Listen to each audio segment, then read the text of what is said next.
Hi everyone, welcome to our tutorial for the 3D 4D generation and modeling with generative prior. So I'm Shane Lee from the Snap Research, and today's tutorial will be hosted by me, Peiye, and Chaoyang.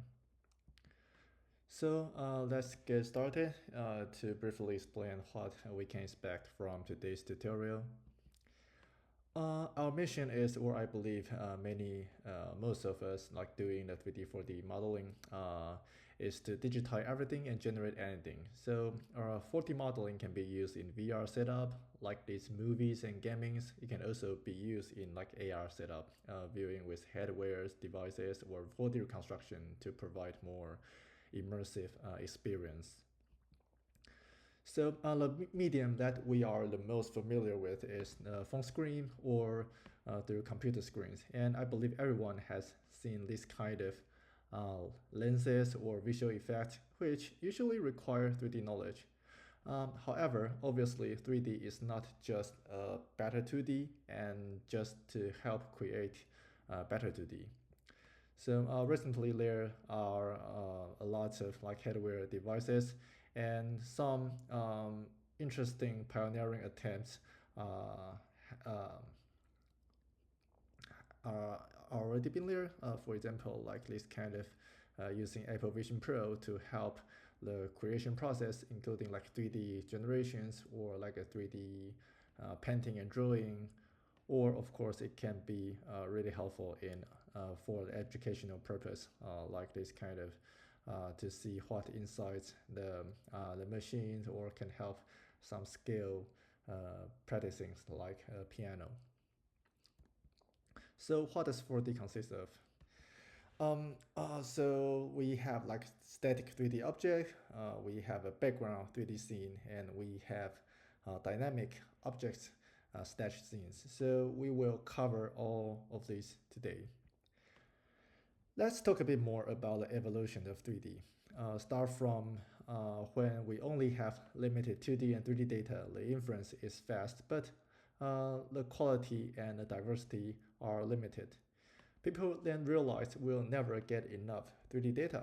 And at a time, with the emergence of a large-scale image diffusion model, people found a way to distill knowledge from these 2D models.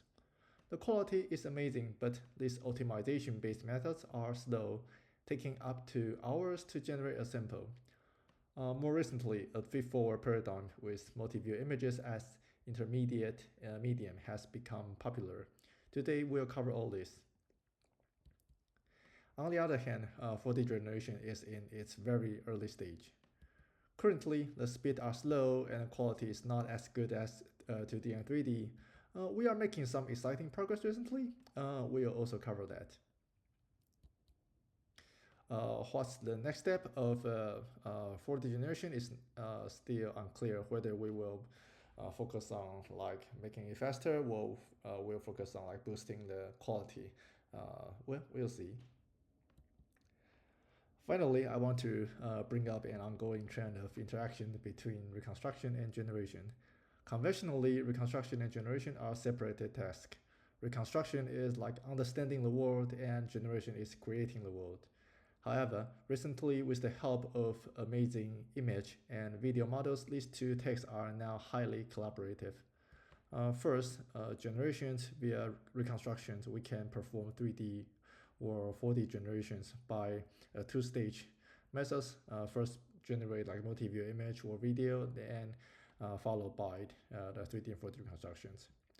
On the other hand, those reconstructed 3D and 4D samples can potentially be used as training data for the future feed-forward 3D and 4D generative model to overcome the data limitations. Okay, so here's the agenda for today's tutorial. Because this is a tutorial, so we will not going to dive into technical details of specific paper, but focus on the overview of the field. So, but feel free to raise any questions or online or offline and to discuss with us after the tutorial.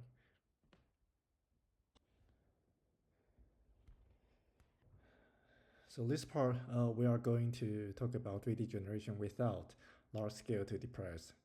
I know this is not the topic that most of you today come for, but I will still cover what conventionally people were doing before this large-scale generation model era for the sake of completeness.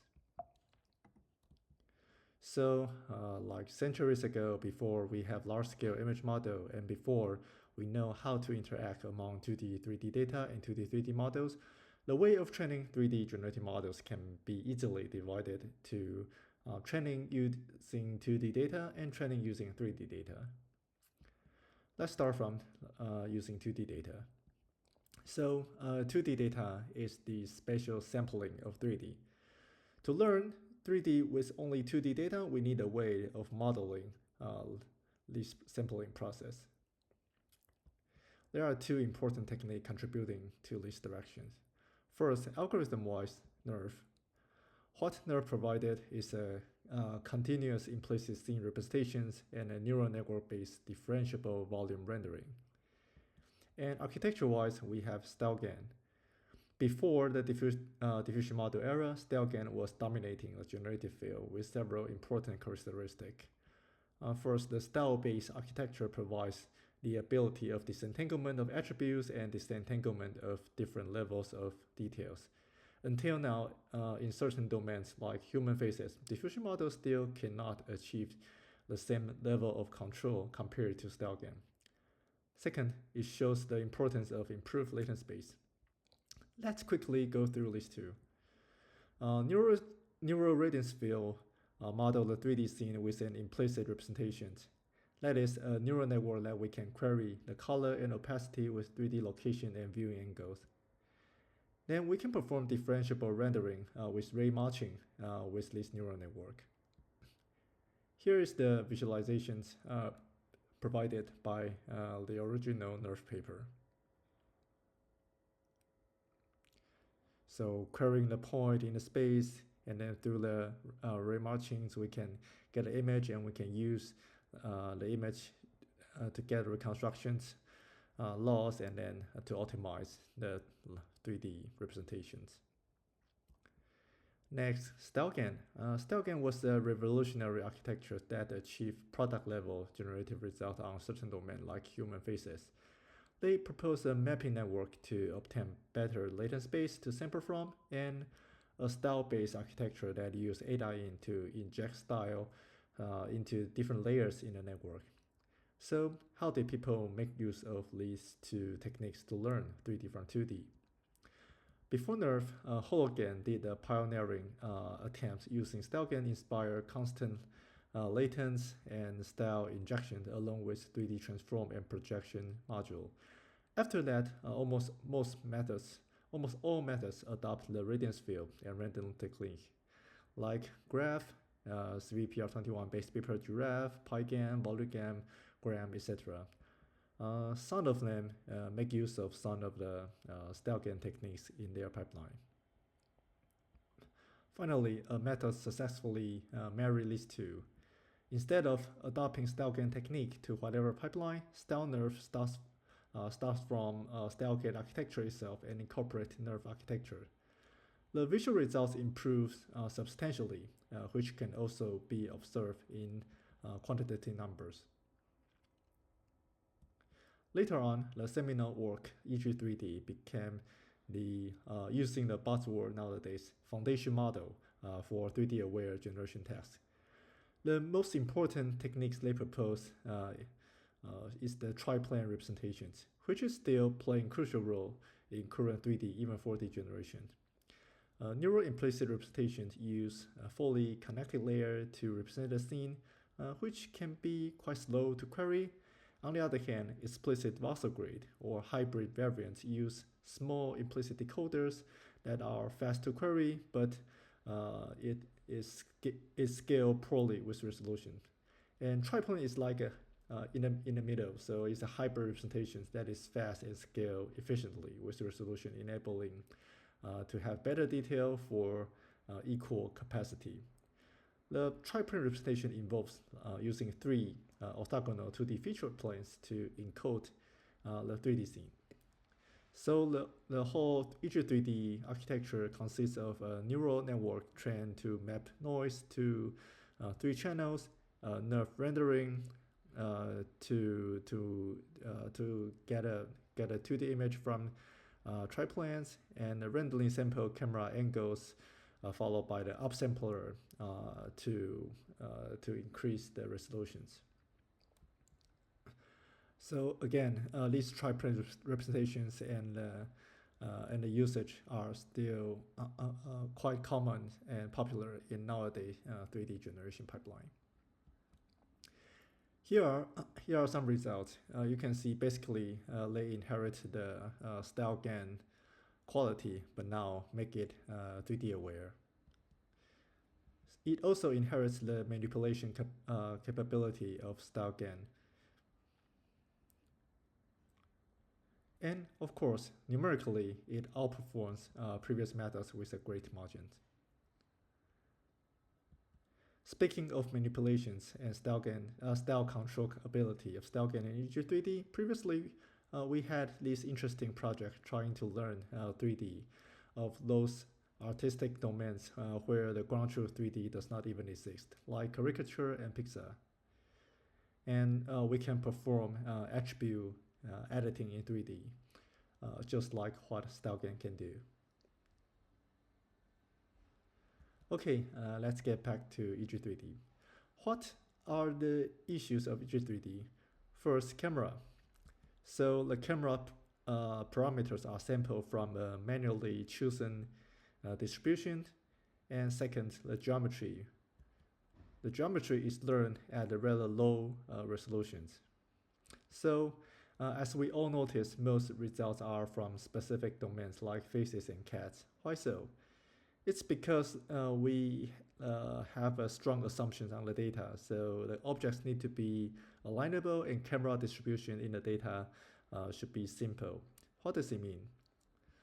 The alignable means that each face need to be roughly put in the center, and it need to have an easy to define camera pose distribution. The original EG3D paper spent substantial effort in like curating and cleaning the data to make sure the model is trainable. So how about if like the ImageNet data, so objects has different size and maybe they are like multiple objects in an image. So how can we generate the 3D aware result on this kind of data set? We developed, like 2 years ago, we developed 3D GP. It is the first 3D aware GAN model that can train on 1,000 diverse category.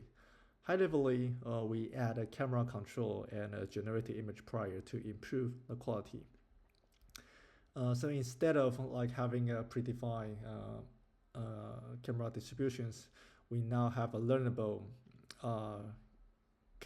camera prior, camera generator, and then to improve the geometry, we using the depth condition into the discriminator, and we propose this depth adapter, which the overshot generator, they predict relative depths, and the depths are not ideal. So in order to align the two distributions, we add a trainable adapter to make this happen. So here are the results. We can clearly see the difference from the 3D-GP to the original EG3D. And here are some animated visualizations to make it clearer. But you may argue that it is not a real 3D generation, right? It is just like with a limited camera control, and it is still image-based. So often we call it like 3D aware image generations, or sometimes we just jokingly call it like 2.5D generations.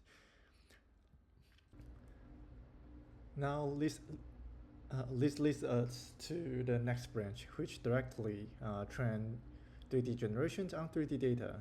With 3D data, it is definitely 3D generation right now. Let's start from 3D representations. There are quite a lot of 3D representations, each with their pros and cons. The most commonly used are plain cloud, voxel, meshes, and implicit neural field. Of course, there are lots of other representations like part level representations, and they are CAD, computer aided design, but we'll focus on these four today. And on the other hand, 3D generations using 3D data has closely followed the advancements of the 2D generative model, all the way from VAE GAN to the recent diffusion and transformer. In the field of training 3D using 3D data, the way of categorizing methods is fairly simple. Basically, in these two lists, we pick one representations and one backbone. You will find corresponding works almost. So high-levelly speaking, the motivations is simple. That is trying to replace the 3D data with replace the 2D data with the 3D representations by modifying architectures like making 2D CNN, 3D CNN, or like a point cloud based convolutions. Then the rest are very similar to the original 2D versions. So I will not go into details in this part, but I will go over some important literature. First, point cloud plus GAN. This ICML was one of the first attempt in a modern 3D generations. Then with normalizing flow, the quality improved with improved backbone architectures. The normalizing flow is a series of invertible mappings that transform an initial non-distributions to a more complicated one. More recently, of course, diffusion model. The quality further improved. Next, with voxel, this was very early works even before the ShipNet dataset that used voxel plus the GAN. Even with the old school VAE with some smart design to take 3D characteristics into account, we can get some interesting results that are unique to 3D.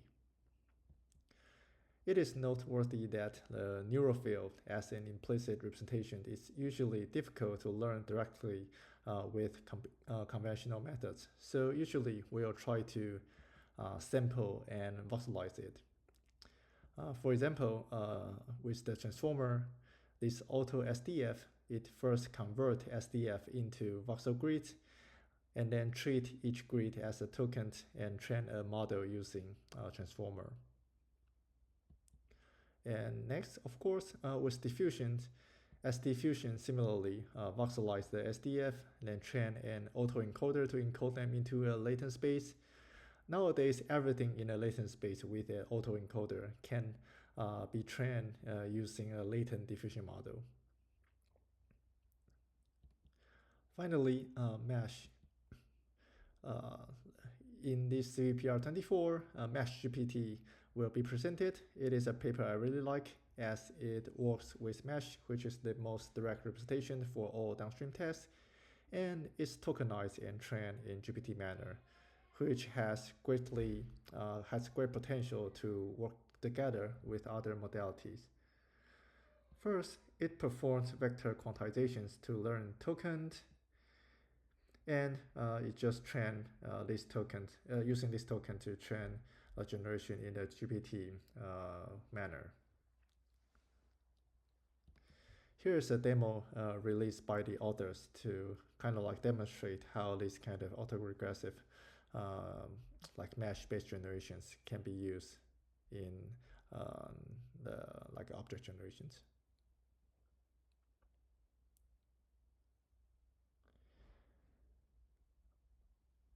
Okay, so you may notice that until now most of 3D generation results only shows like the simple furnitures, at most car and some vehicles.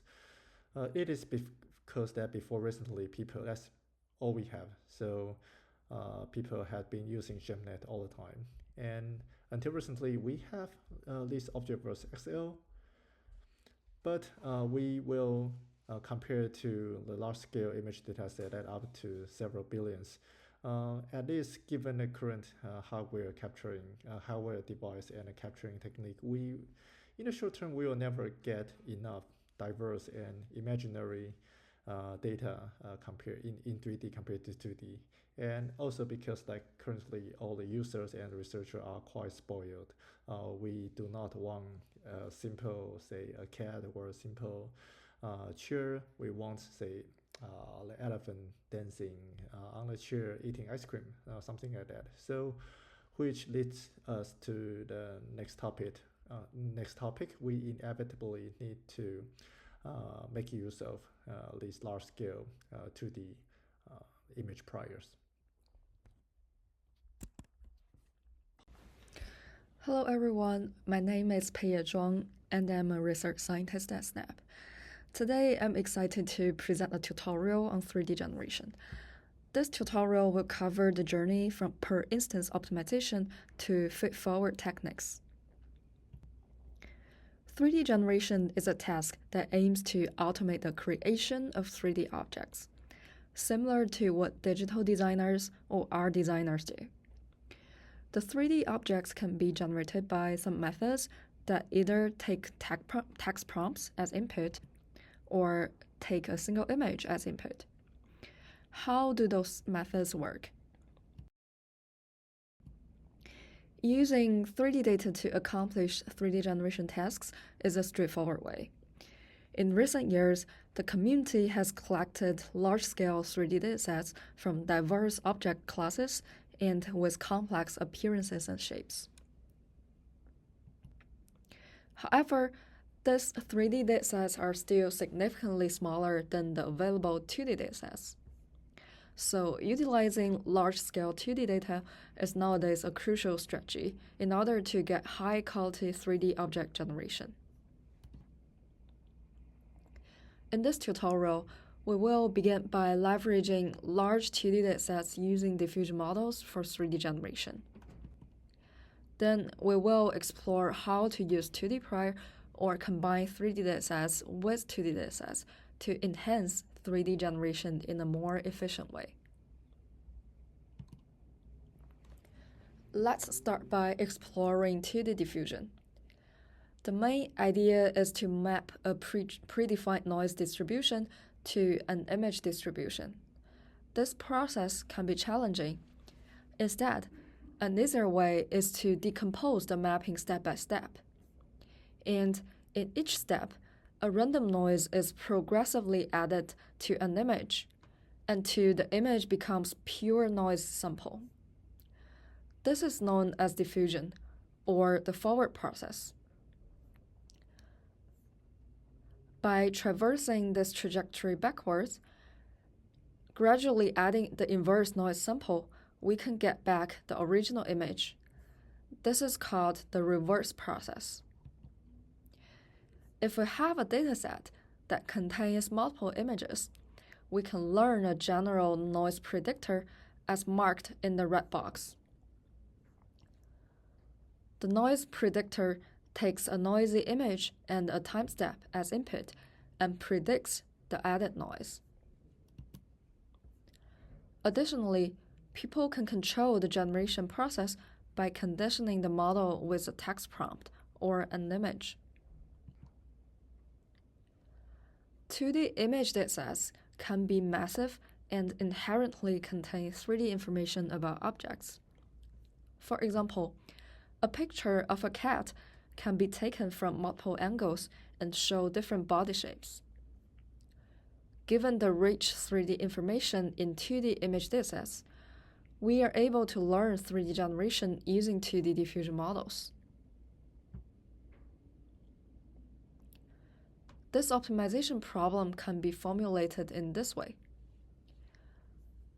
Assume a 3D representation is denoted as theta, and the rendered images are denoted as x using some render techniques called G. The goal is to use a pre-trained 2D diffusion model to update the 3D representation theta so that the rendered results x follow the given instructions, whether the instruction is a text prompt or an image. One optimization approach for this is called score distillation sampling, or SDS. SDS involves rendering images from 3D representation theta, adding noise to the image, then denoising the image. The residual between the input and the denoised image is a score, which is backpropagated to the 3D representation theta. Here on the left, we visualized the SDS optimization process for an object. On the right, you can see more examples of the final optimized 3D results. However, one issue of this SDS optimization is that, given a text prompt, SDS almost can only generate a single mode of a 3D object. In other words, there's no diversity. One further direction to improve SDS is to generate diverse results for one input text prompt, as shown in this slide. To achieve this, instead of optimizing a single point theta, people learn the distribution of theta, denoted as mu, and generate diverse results by sampling theta from this distribution. People learn this distribution mu using variational inference. Basically, we can get a set of rendered images from the learned theta distribution. The rendered images represent the variational distribution. The goal is to match this variational distribution to the target distribution that consists of the ground truth images. Here, we assume that the pre-trained 2D diffusion model outputs the target distribution. The question now is how to optimize this distribution matching. Directly matching two distributions is challenging because the images are at complex and high-dimensional space. In contrast, optimizing on the noisy distribution is more feasible, as the noise distributions are known and predefined.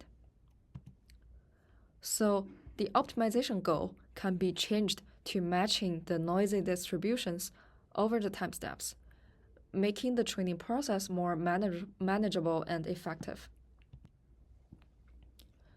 Another important direction is to generate more photorealistic 3D, like what I show in this slide. The given text prompt is below each object.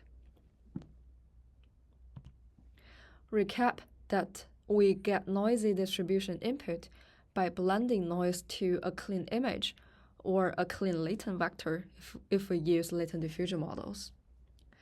The noise schedulers alpha t and sigma t are functions of time step.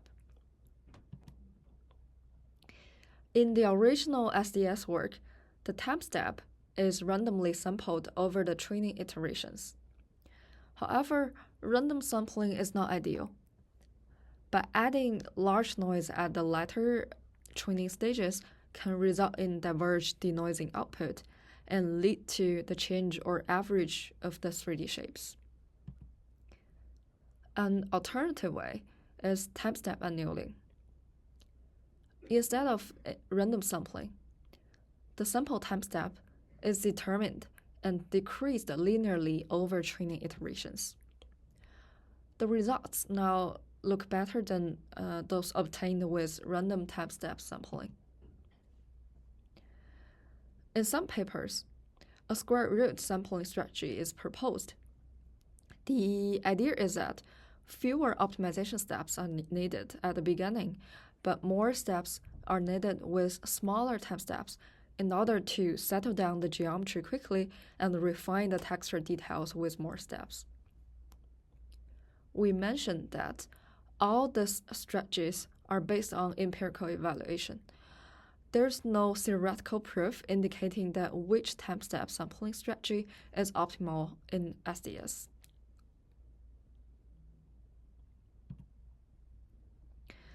The above works using nerves as 3D representation in practice.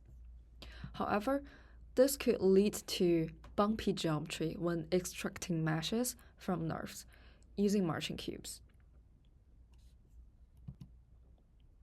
To avoid that, people also directly use mesh representations for better geometry, and then optimize the appearances and material properties of these meshes.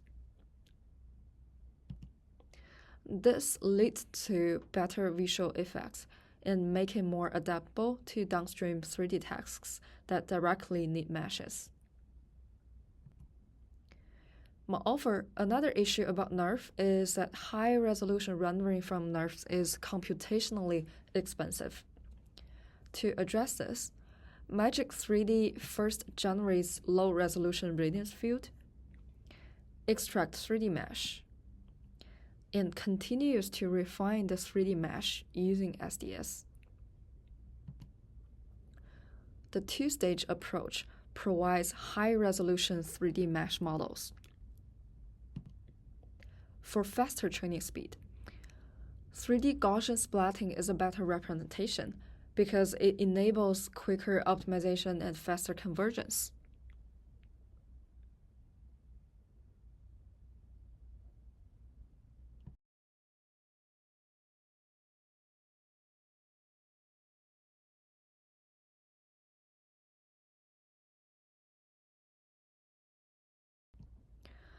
Although there are some achievements, several limitations still exist when using 2D priors for 3D generation.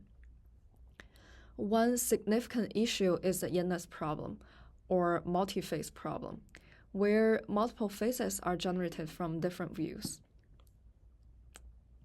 Moreover, getting each 3D object within minutes is still relatively slow.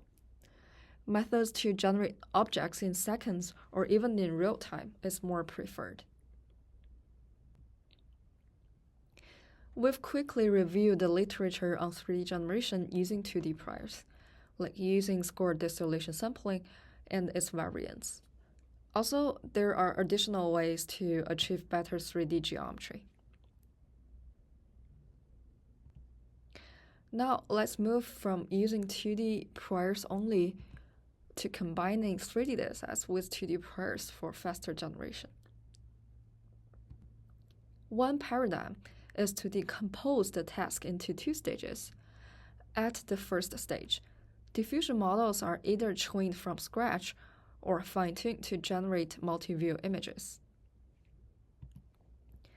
At the second stage, reconstruction techniques are used to reconstruct 3D from multi-view images. Generating multiple views using a model. This can be achieved by a synchronized multi-view diffusion model which captures the joint probability distribution of multi-view images. The multi-view diffusion model is achieved by expanding a single image diffusion model into a multi-view version. The model can be fine-tuned on 3D dataset like Objectverse. In order to add more 3D information into the multi-view generation process, this work added triplant features as intermediate representation during the multi-view image diffusion process. In this case, a transformer takes noisy multi-view images as input and predicts a clean triplant feature as output. And it adds slightly less noise back on the rendered images for the next step denoising iterations. Another representative method builds a spatial feature volume for the multi-views, which is then fed into the diffusion unit as attention features to generate final target views. Here is an inference process for generating multiple views.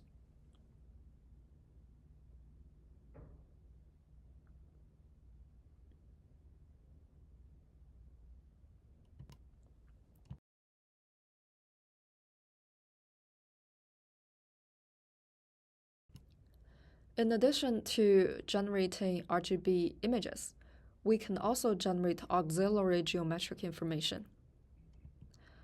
This work generates surface normal maps along with the RGB images. We mentioned that beyond the surface normals, there are also other geometric information that can also be used for training diffusion, such as depth, albedo, and 3D coordinate maps. Instead of generating predefined target views in a synchronized manner, another approach generates infinite views by conditioning the diffusion models with target cameras and a source image view. By doing so, it can generate multiple views in sequence. So, with multi-view images at hand, how to reconstruct 3D shapes from these images? One straightforward way is to use the model for multi-view score distillation sampling, or SDS. In this case, we consider that the multi-view generator has learned the 3D prior from the 3D data and could produce useful multi-view SDS gradients for 3D optimization. On the left, it shows the SDS results using 2D prior only, which suffers from the Yannis problem and generate multiple faces. The inconsistent and unrealistic view generation happens due to the lack of 3D structural understanding. In the middle, the improvement is brought by incorporating 3D priors. The geometry is much better, and the appearances are much more accurate, but remain somewhat blurry. On the right, using both 2D and 3D prior provides overall best geometry and appearance. Recent works further improves the appearance quality by combining the 2D and 3D prior with improved SDS. Moreover, some personalization techniques such as Dream Boost is also used to maintain the fidelity of the appearance reconstruction.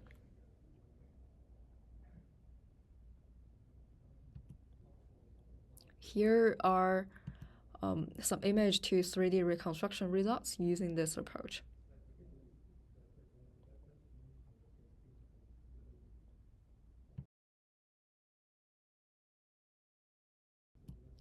Alternatively, with auxiliary geometric information such as surface normals, we can directly reconstruct 3D objects using 3D reconstruction techniques like news. The 3D rendering results of this approach are shown at bottom right.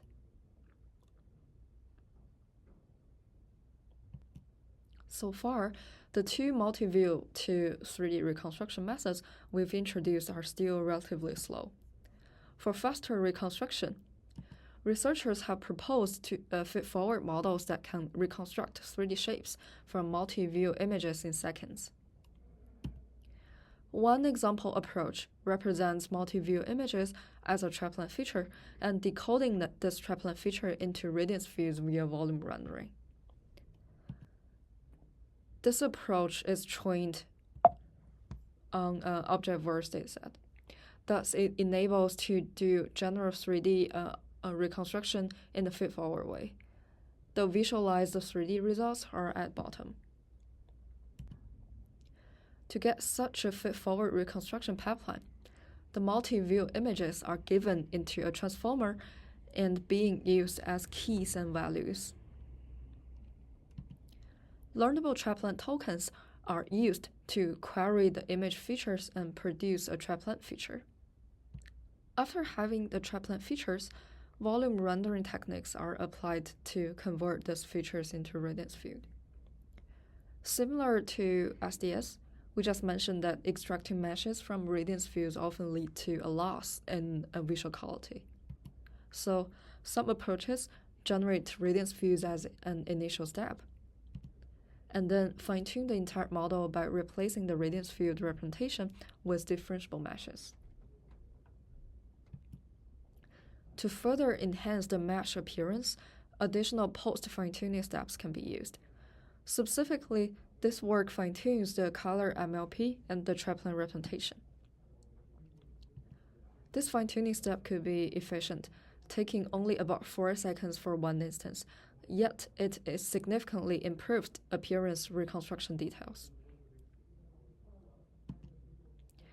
Here are the sparse view reconstruction results, together with image or text to 3D generation results.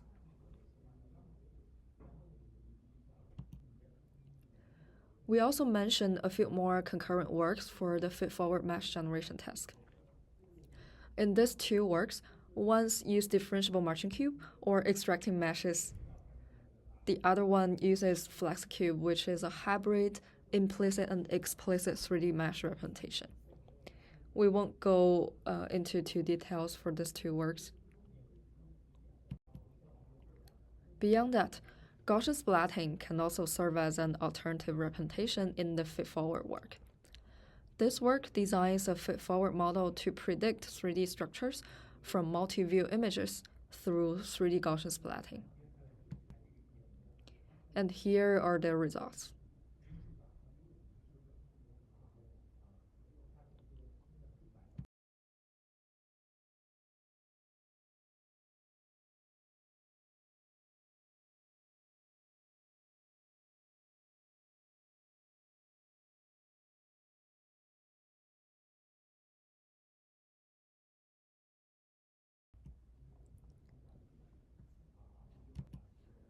Well, this text or image to multi-view and then multi-view to 3D pipeline can provide good results to some extent. It still has failure cases here and there. One significant issue is the inconsistent multi-view image generation. In this case, the generated novel views are not well aligned with each other view, leading to inconsistency issues in 3D reconstruction. Alternatively, people borrow more priors from other data modalities, such as videos. In this case, a video diffusion model is fine-tuned on multi-view images and outputs static object views for 3D reconstruction.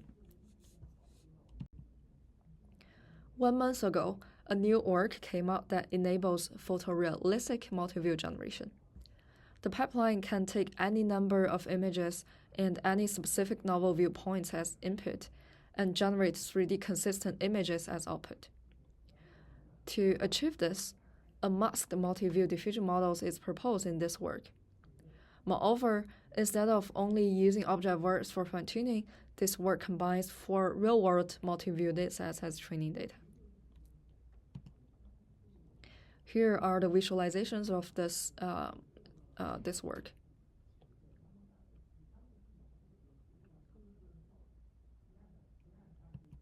Alternatively, a very recent work came out a few days ago proposes single-stage 3D generation. In other words, there's no multi-view images as intermediate representation. During inference, the model takes an image or a text prompt as input and directly generates meshes. This model architecture is similar to 2D diffusion models, but lifts up to 3D space. Specifically, a transformer encoder and a convolutional decoder consists the VAE encoder backbone, where the input is point clouds and the output is triplan. The VAE efficiently encodes high-resolution 3D shapes into a compact and continuous latent space. An MLP is followed that decodes this feature into meshes.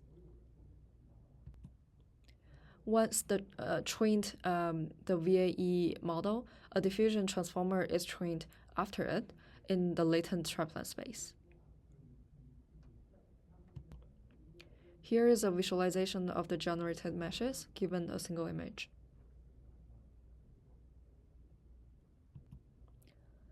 Another limitation of these approaches is that they can only generate object-centric 3D, difficult to deal with complex and expensive scenes. Future directions include generation towards general 3D scenes, inedible 3D, and dynamic 3D or 4D. In summary, people aim for feed-forward 3D generation and improve the 3D generation to be faster, more accurate, editable, and more general. Okay, welcome back. So far we have discussed about like a 3D object, like training without priors and with priors. Now let's move on to 3D scene generations. So first, let's discuss what makes scene different from objects. These are some samples from the Algebras dataset, and these are some scenes from like a AAA and some open world games. So I think the difference are quite obvious. That for scenes, the complexities and the traversabilities uh, is of a different level. And also, this is a clip that we showed earlier today about the Mass GPT showcasing the compositionality. So for the scene generation, we have at least need to make it like composition aware. And to achieve all of these and to make it feasible for like a training inference, it also need to be memory efficient, no matter in terms of the representation we use or no matter in terms of the architecture that we choose. Okay, so there are also some different perspectives to break down the scene generations, including data model usage. This part is quite similar to the 3D object part. And there are some different properties that each methods focusing on, including some focus on the traversability and some focus on the compositionality. And also the indoor and outdoor scenes are often handled separately, and whether the representations is implicit or explicit. Okay, so let's get started. First, similar to the object, training on 2D data, and let's start from the indoor scene. And again, also similar to the object case, these samples are traversable-ish, which means that it is not that 3D, but mostly still based on images, but like 3D aware. Okay, so the pioneering work is this GSN. The method is quite standard, like create a 3D space, sample a camera, and render images, then use GAN to train the model. It has constraint that it requires continuous images and corresponding camera poses for training. We can see from the results that most objects are already recognizable, but of course the quality is not that good from today's standard. Then the follow-up work, Gaudi, adopt similar framework but train it with diffusion model. It first optimized latent representation for radiance field and camera poses for each sample. Then they use diffusion model to learn to generate these latents. And the methods benefit from the advantages of diffusion models that it's easy to add condition. So it can achieve different kind of condition generations, like condition on the first image and to generate like different trajectory, or we can also condition on text prompt, like this sample go through the hallway or go up the stairs, etc. And of course, we have indoor scene, and we also have other efforts toward the outdoor scene. Like this infinite natural zero, strictly speaking, it's iterative image prediction pipeline and does not guarantee any 3D properties. It's a conditional generation pipeline that generates a sequence of images based on an initial image and a camera trajectory. You can probably obviously tell the scene changes while camera moving. The 3D consistency is not good. And the follow-up work persistent nature further improve the 3D consistency. At least when the camera moving forward, then backward, or like spinning around the spot, the output is more consistent. But as the representation is still not 3D, so inherently it's difficult to be fully consistent. In addition to traversability, some work try to handle compositions. I put an asterisk here because although the training data is image, it usually requires some 3D modeling process as additional prior, which means the underlying data is still actually 3D. So this disco scene make use of the layout prior to achieve scene compositions with separated object generator and background generator, and also scene discriminator and object discriminator as well. So here are some results. We can see that it can decompose some objects in the scene. Okay, next, training on 3D data. There are many works on this subset. The reason is quite obvious. It's too difficult to collect scene-level 3D data with reasonable scale. So here we introduce some an interesting projects that we did before, the Infinite City. So this Infinite City aims to generate arbitrary scale city data by combining 2D and 3D model. The first stage, they generate 2D category, depths, and normal maps of arbitrary scale using the infinite pixel generation technique, infinite again, to be specific. Then it lifts these maps to sparse 3D voxel and perform 3D completions with arctree-based model for computational efficiency. Finally, it performed like voxel-based neural rendering with scan model. The reason that no diffusion model was used is simply because at the time we did not, when we did the project, there was not stable diffusion available yet. The 3D structure is actually quite nice, and the 2D rendering is okay, but is of course not as good from today's standard. Next, finally, the major focus today. So the methods that use 2D diffusion model as priors to achieve traversable scene generation. Here's an overview of this branch of methods.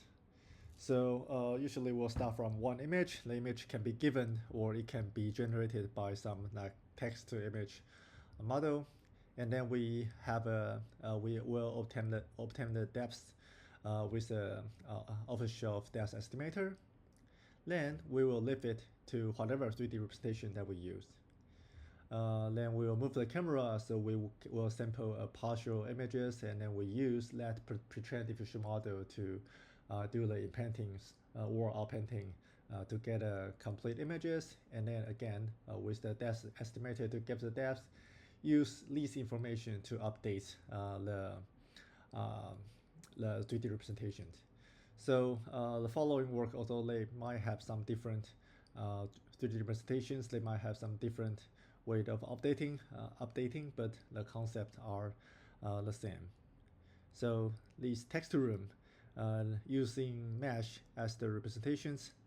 So like we said, sample camera, inpaint, use depth estimator to get depth, and then update the mesh.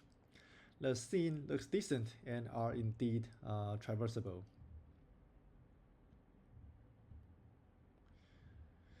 But we also can observe from the mesh that there aren't too many details and many geometries are actually incorrect.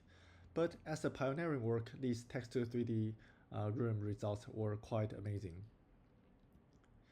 And this text nerve use nerve as the representations. The pipeline is similar, have representations and move camera, inpaint, and then update the nerve. So the quality actually pretty nice. But obviously, compared to texture room, the output scene is not traversable. It only supports like minimal camera movement. The recent Lucid Dreamers adopts the most popular 3D representation, Gaussian splat. The rest are the same, like inpaint, depth estimate, and then update. We can clearly see that the visual result is improved tremendously. However, if you really visualize them in the 3D engine and take a closer look, the detailed geometry is still very messy. Some work even incorporate LLM into the pipeline. So this Wonder Journey is a project that I really like. It also presented in this CVPR. It adopts point cloud as the representations, and the pipeline is similar: impent, then update. However, they add language model into the pipeline to make use of the almighty knowledge prior. First, based on the scene descriptions memory, it asks LLM to create the descriptions for the next scene. The description will then be used to guide the outpainting. Then they use VLM to take both generated new scene and the description as input and judge whether the generated images contain any unwanted effect. So this can greatly help to stable the iterative generation process, because the original issues of this kind of iterative process is that the errors will be accumulated throughout the process. So here are some sample results. You can see that in this kind of like very imaginary scene, we can generate like decent detail and of decent scale. Then they also perform quite well in this kind of like real world scene and using the like real world images. Also, they can do some cool application like condition on one image, and then they can have like a different trajectory, like a different scene predictions. Here, before going to the last part, I want to introduce a work specializing at generating texture of a 3D scene. So it is not feasible to use the same technique as a 3D object texturing due to the computational constraint. Here, Syntax introduced a multi-resolution texture field to encode positional features at different scale in the UV space. The UV embedding are mapped to an RGB image via a cross-attention texture decoder. For details, please check it as the spotlight session. So the result is pretty good. However, as an optimization-based method, it takes hours to render a scene. Here's an examples of the collaborations of a MeshGPT that we introduced before, and this syntax.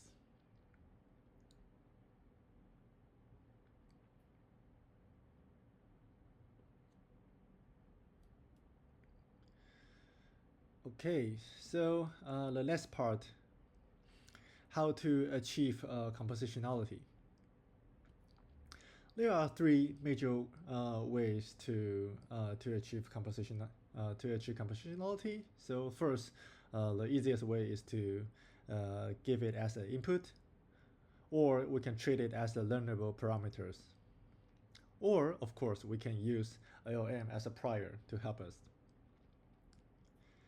So first, if the bounding boxes are given, it is a simpler scenario. We can use the conventional SDS to perform the generations. Here are some results.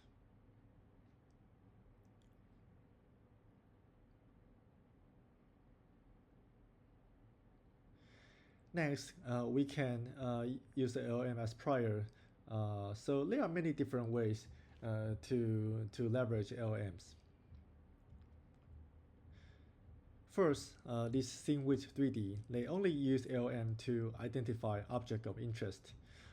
For example, we give a scene, give a prompt about the bedroom. It will let you know like the object of interest usually include like a bed, a chair, or a table, and the composition is learnable during the process. Here is an overview. So they use the hybrid representations to handle the foreground and background separately. And then the object of interest can either be user specified or use the LLM as prior to help the process. And we use the particle swarm optimizations to optimize the configurations. And the rest are similar, so we use several different priors like panorama, depths, and perspective images, and use the SDS to help the full scene optimizations. And here are some visual results of these methods. So given a prompt, we can generate 3D scenes, and a foreground object can be manipulated, and the details of a foreground and backgrounds are nice. And of course, it can support the scene with different styles, and of course, there are diverse scene category, including like an outdoor scene or realistic scene, or like imaginative scene, etc. Okay, the next one, list Graph Dreamer asks the LM to follow the scene graph format of visual genome and generate a scene graph based on input text. Then it decomposes the scene graph into like global, node-wise, edge-wise text descriptions, and then optimize the SDF-based objects in the 3D scene using their corresponding text descriptions. And here are some results showing there like a scene graph and the corresponding outputs. And this Scala 3D directly asks the LM to provide a set of 3D bounding blocks. It is actually quite impressive, like the LM, while trained on like a text-based data, they have this kind of implicit 3D understanding. So the results are actually of pretty high quality, as you can see from these samples. Although it is more like a small 3D scene asset, not really like a large traversable scene that we want for like a larger use case, like a VR or AR setup. Okay, so that's all for these 3D scene generation introductions. And let's take a quick break, and then let's be back to the final part. This is Cao Yang from Snap Research, and in this session, I will talk about 4D generation and reconstruction. Before we start the tutorial, I'd like to share a clip from Star Wars. In this scene, R2-D2 plays a hologram of a Jedi Master, likely Obi-Wan. For many of us, these Star Wars scenes with holograms are embedded into our childhood memories, and we would be incredibly excited to see such cool technology could come into our real life. And luckily, science fiction is gradually becoming reality. Today we have VR headsets, AR headsets, mixed reality headsets, and holographic displays that allow us to experience fascinating 3D and 4D content. However, creating 4D content is not trivial. It's far more complex than just taking out a camera and shooting a video. So in this tutorial, we'll explore how we can employ generative AI to make 4D content creation more accessible. First, let's review what is already available for 4D generation. Very broadly, we can consider physics simulation as a method for 4D generation. Physics simulations help create realistic movements and interactions in a 3D space over time, adding that extra time dimension of reality to our content. Also, because of the huge interest in the gaming industry and the development of avatars for the metaverse, current technology is already quite successful in creating human animations. This includes generating physically plausible motions and photorealistic facial expressions. Now that we have human-engineered simulators and realistic human animations, what's the next exciting research topic that we can do for 4D generation? To consider this question, let's look back in history, and we can see a clear progression. For 2D image generation, we started with simple digit generation, then moved on to category-specific generation like face generation, and finally, in recent years, we've achieved text-to-image generation capable of creating both artistic and photorealistic images. Similarly, in 3D, we began with methods that generated only the skeletons of objects, then advanced to generating a simple objects like furnitures, and ultimately achieved text-to-3D object generation. Then in terms of 4D, can we follow the same logic and assume that we should aim to achieve generic 4D generation for anything? For example, creating 4D content from any text prompts. And this is the exciting frontier, which we're going to explore in this session. To approach this problem, let's first have an abstract view of what 4D generation is about. At a very high level, 4D generation can be oversimplified as a method capable of generating frames at different viewpoints and times.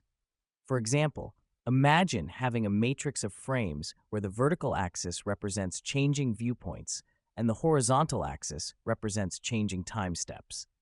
This allows us to visualize how an object or scene evolves over time from multiple viewpoints. And currently, we have already made significant progress in generating videos from text, which can be considered as generating one row of this matrix. And we have also made significant progress in generating static 3D objects, which can be considered as generating a column in this matrix.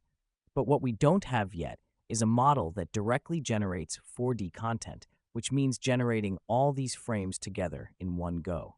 And this turns out to be a very challenging task. If we consider the success of 2D generation, it heavily relies on the scale of training data, allowing the model to develop creative capabilities at scale.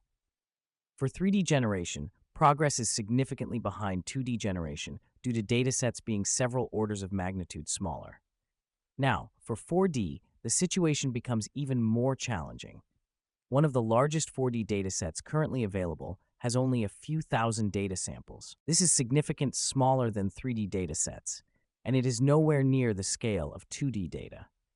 So current research in 4D generation is structured around the limitation of having limited number of 4D data samples. In this tutorial, we will group these approaches into 3 types based on the portion of frames needed to be directly generated by a generative model.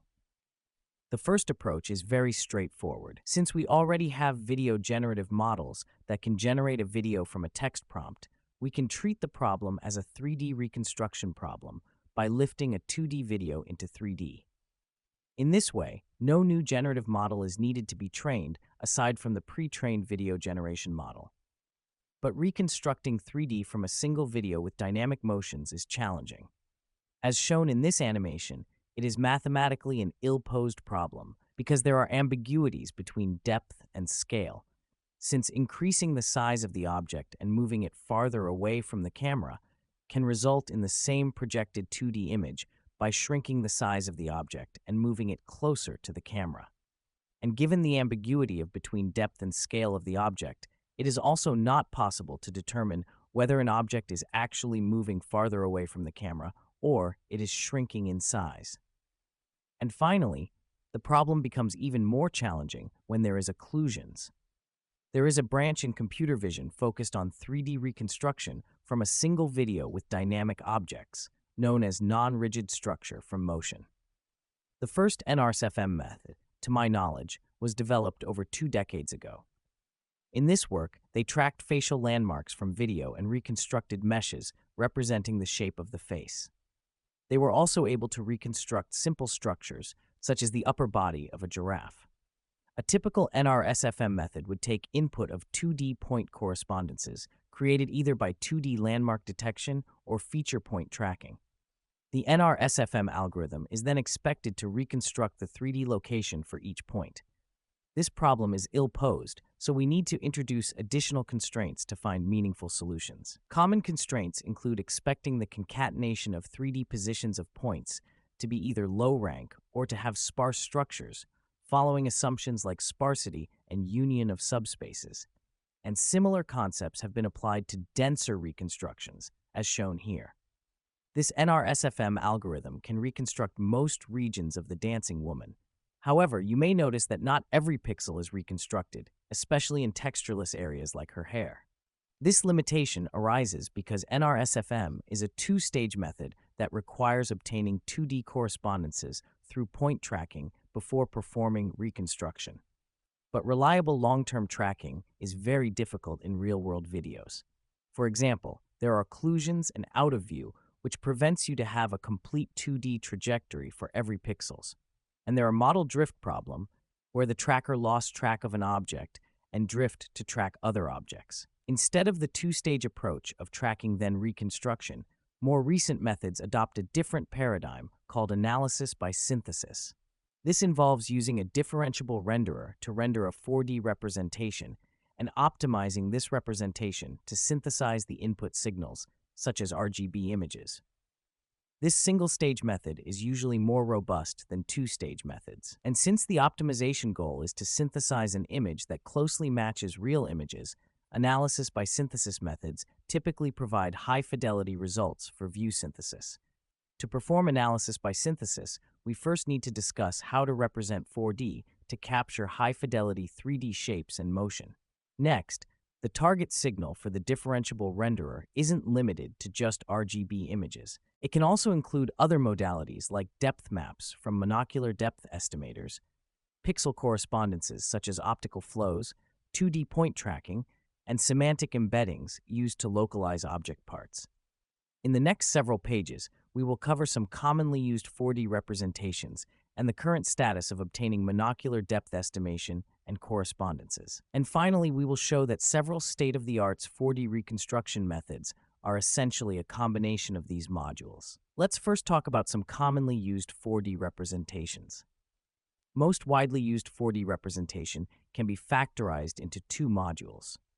The first uses a 3D representation to model a static template shape, often referred to as the canonical 3D representation. The second module is a deformation representation, used to deform the template shape to synthesize motion. In recent years, many papers have used neural radiance fields as the canonical 3D representation, because NeurF can produce photorealistic renderings and it is relatively easier to optimize for complex shapes compared to traditional representations like meshes. Recently, many 4D reconstruction methods have switched to using 3D Gaussian splatting. This technique represents objects as a 3D point cloud, where each point is a Gaussian. Unlike NeurF, which requires ray tracing and point sampling, Gaussian splatting uses rasterization, making it much cheaper to compute while still achieving similar fidelity. That's why more recent methods are adopting 3D Gaussian splatting. To deform the canonical 3D representation, we need to discuss how to represent deformation.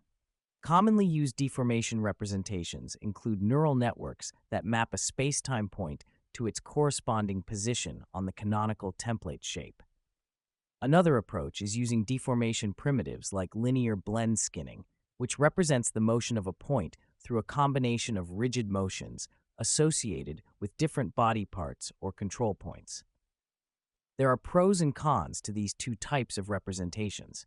Deformation fields are more general and can theoretically fit complicated motions. However, due to their extreme flexibility, they lack the inductive bias needed for accurate reconstruction, especially with rapid motion. On the other hand, deformation primitives like linear blend skinning are designed for articulated objects, such as human or animal motions. They are more restricted but tend to perform better when reconstructing rapid articulated motions. Up to this point, state-of-the-art 4D reconstructions are achieved using 3D Gaussian splatting with deformation. As shown in this video, this method, 4DDS, is faster to train and significantly faster to render compared to NeurF-based representations such as Tinuvox, while achieving similar if not better rendering fidelity. And because 3D Gaussian splatting is an explicit 3D representation like a point cloud, we can easily control and manipulate different parts of the Gaussian independently. This allows us to create interesting animations, like this one, where a Tesla Model X waves its doors. Now that we've covered 4D representations, let's switch gears and discuss which signals can be used as the supervision signals for the analysis by synthesize.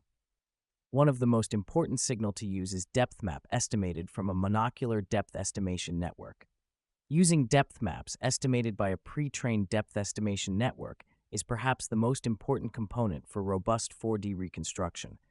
This is because, as we previously discussed, reconstructing from monocular videos without any prior knowledge is not possible to disambiguate the depth of the object with its motion.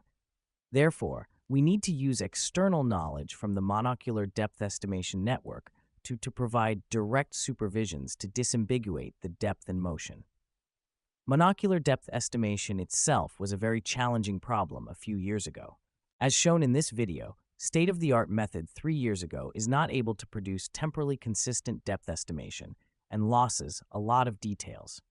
Papers like Consistent Depth of Moving Objects in Videos is able to produce temporally more consistent depth estimation by fine-tuning depth estimation networks specifically to a single input video, but it still lacks sufficient details in the estimated depth map.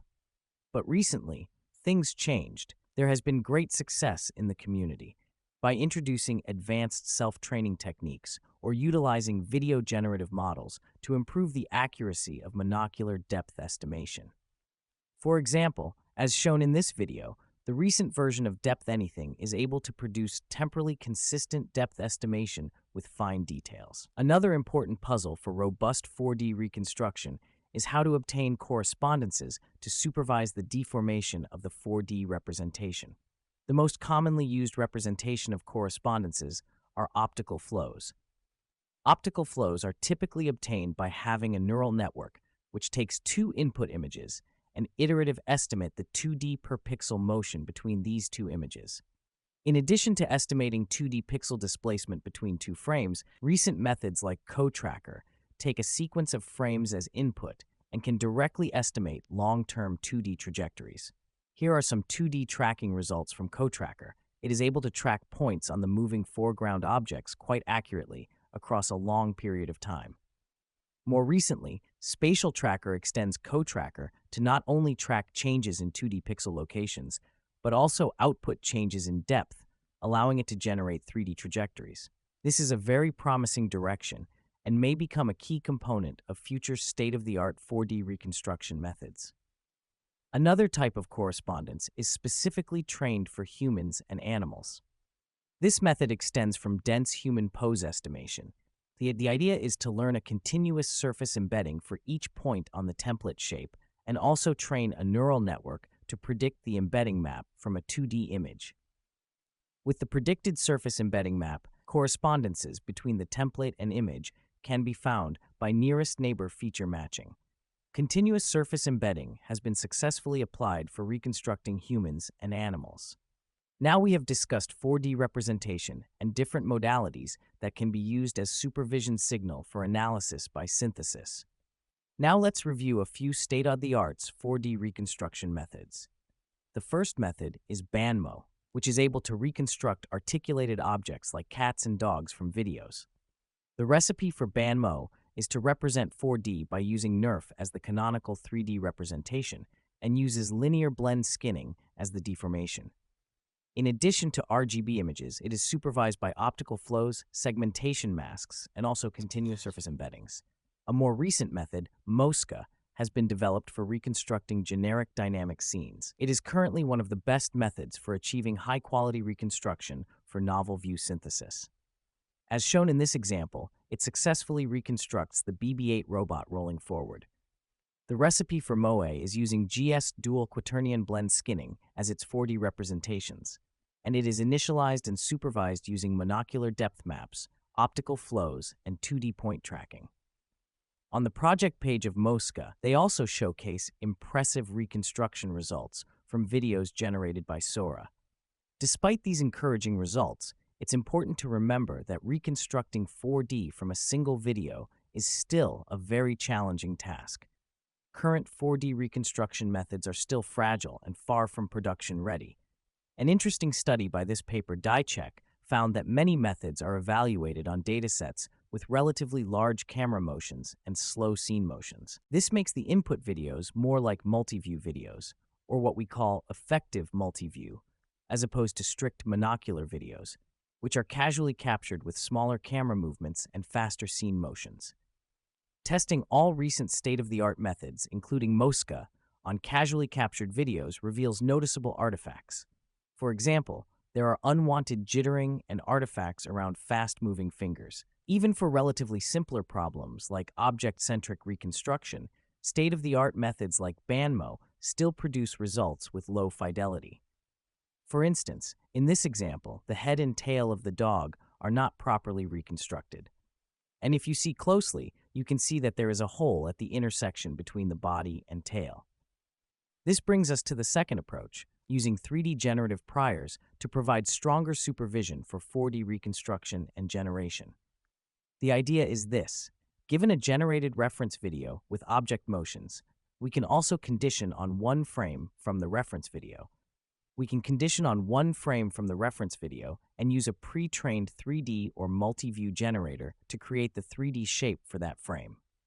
This gives us one row and one column of our frame matrix. The challenge then becomes how to generate the rest of the frames. One straightforward idea is to use the remaining frames from the reference video as conditional frames and feed them into a pre-trained 3D or multi-view image generator to generate each column. However, this approach is problematic because each column is generated independently without considering temporal consistency. As a result, the generated frames may not align smoothly over time. As shown in this video, the generated 4D content jitters when viewed from a fixed viewpoint. So, how do we solve this problem? The most intuitive solution is to incorporate temporal models or video generation models when generating the remaining frames. However, pre-trained video and multi-view generative models are not designed to work together to jointly generate all these frames. In this situation, there are two potential solutions. One option is to train a joint generative model to directly generate all frames in the array, but this faces issues like the lack of 4D training data, which we will discuss in later slides. Another approach, which does not require any training, is to use techniques like score distillation sampling to generate these frames. Specifically, to perform score distillation sampling, we first need a 4D representation, which we optimize so that its rendered frames at different viewpoints and times match the pre-learned distribution of videos and multi-view images. Here's how it works. At each training step, we sample a random row, add Gaussian noise to the frames, and feed them into a pre-trained video diffusion model. This model produces denoised estimations, and we evaluate the SDS loss. Applying this row-wise score distillation helps enforce temporal consistency, preventing jitter in the rendered videos from different viewpoints. In addition to row-wise SDS for temporal consistency, we also perform SDS for each column using 3D generative models, like pre-trained multi-view image generation models.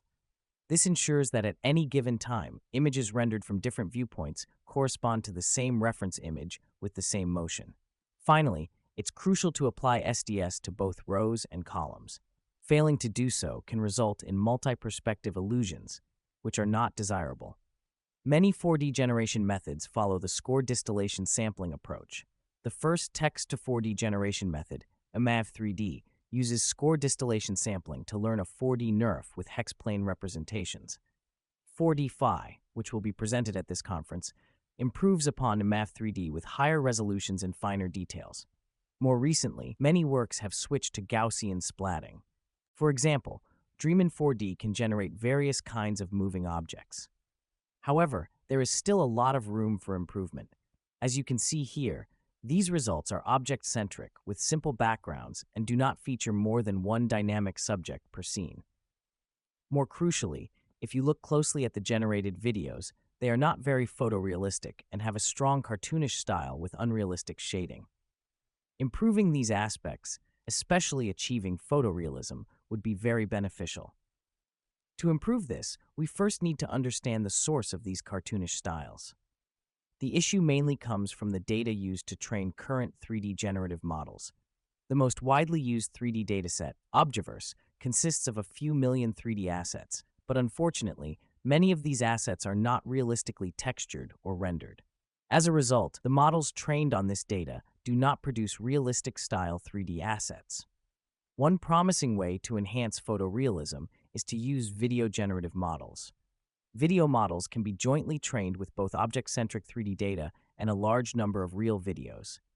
As shown here, video generation models like the Snap Video model can generate freeze-time videos with circular camera motion and static foreground objects. These objects are placed realistically within background environments, with realistic shading and other details.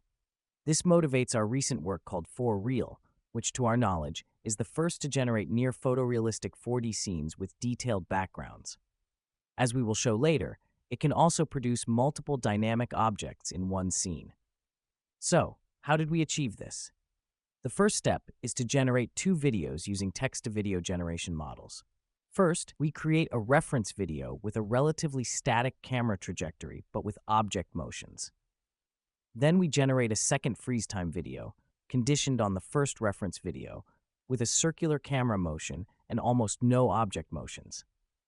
Given these generated reference videos and the freeze time video, and with the help of score distillation sampling, we can reconstruct a canonical 3D representation using Gaussian splatting and also capture its temporal deformations. The optimized deformable Gaussian splatting allows us to render freeze-time videos at different times, covering almost 180 degrees in terms of field of view.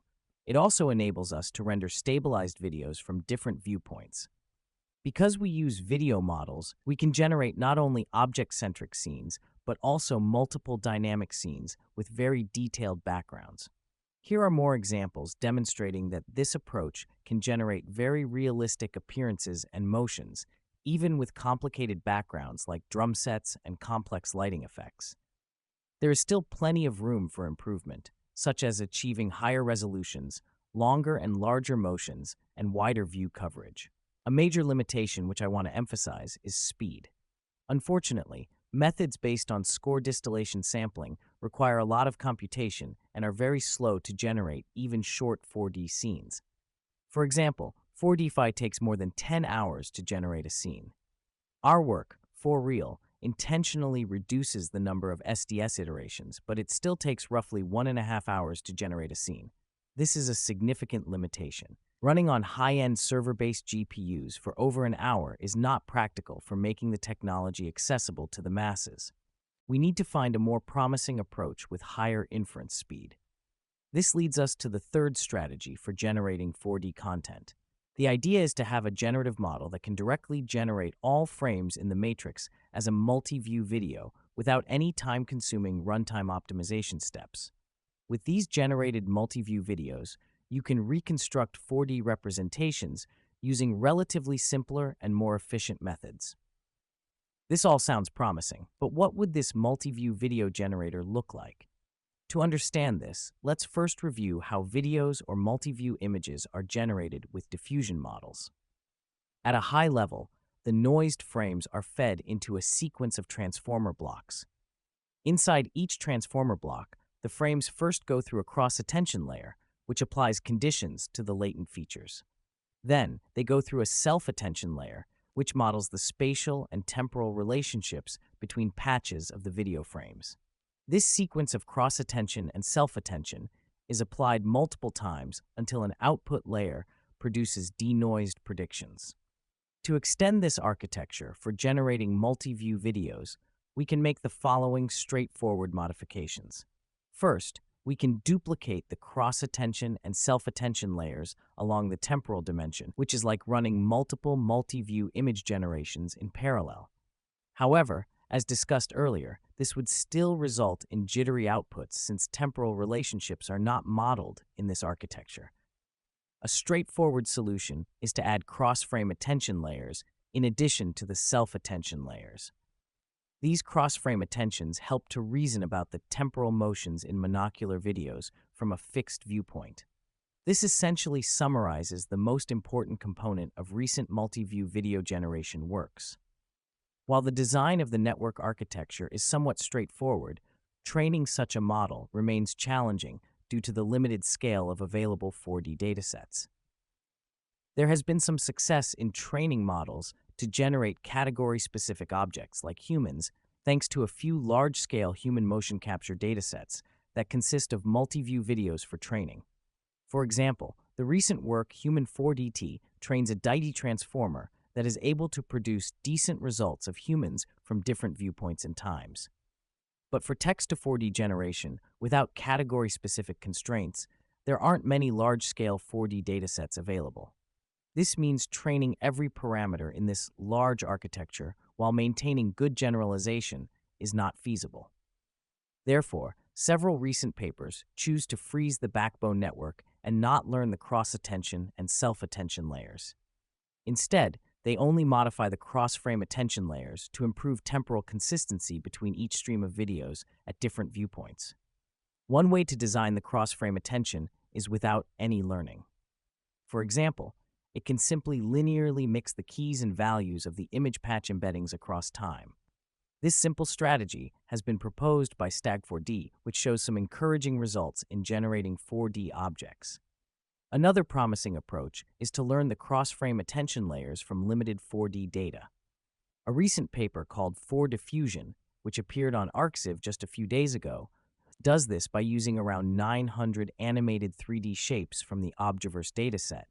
The results show higher quality compared to other methods, and it will be very interesting to see if further improvements can be made when trained with a larger number of animated 3D data from Obgiverse.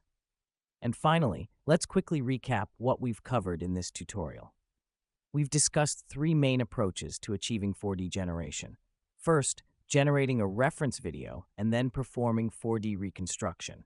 Second, using score distillation sampling with multi-view and video generative models to create 4D content. And third, building a 4D multi-view video generator. Currently, research in text-to-4D generation is still in its early stages, and there is much work to be done. We can aim to develop more robust 4D reconstruction methods, preferably with a feed-forward architecture. Alternatively, we can focus on training larger-scale multi-view video generators, building larger 4D datasets, and developing more advanced training algorithms. I am personally very excited about this area of 4D generation and can't wait to see exciting future progress from the community. And that concludes my presentation. Thanks for watching.